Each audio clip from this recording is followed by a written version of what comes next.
Welcome to Rated Radio, the show where artists and albums are pitted against each other while their songs get rated on a scale of 0 to 10. I'm your host, Shane Wyndham, and this is the George Strait Deep Dive. Hope you're ready for a fight.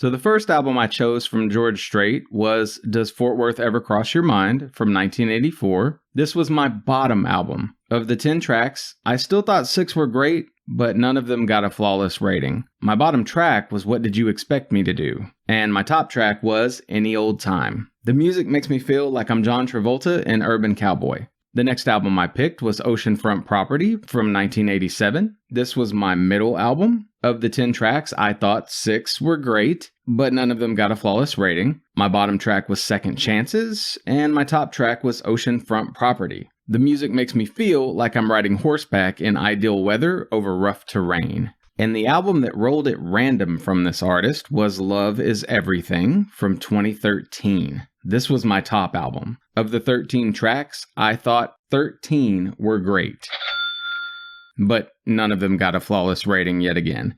My bottom track was I Believe, and my top track was The Night Is Young. The music makes me feel like I'm a middle-aged cowboy looking for love. With regard to a winner, the older albums I listened to here seemed fairly comparable. Each contained mostly solid songs, a few heavy hitters, and 4 things I'd have scrapped. The Oceanfront Property disc was just mildly stronger, with the title track almost garnering a perfect 10 from me. Sadly, the solo bit was weak, and it was odd that they stacked choruses at the end. The Love Is Everything LP was a different monster. I had lots of concerns going into that one, which was 25 or more years later into George's career. While the disc doesn't start with its strongest foot forward and has some lyrics more cheesy than the other albums, the arrangements, vocals, melody work, and musicianship were still just as superb as they used to be. This artist has a soothing voice reminding me of country's answer to easy listening masters like Michael Bolton or Barry Manilow. He knows how to mostly pick winners when it comes to the songs he takes on, and his band and production team are so skilled that even metalheads like me can appreciate the complexity of Strait's wall of sound and the near constant presence of solo guitar or piano. It's a next level sort of impressive for the popular side of this genre. For those reasons, I'll say the obvious.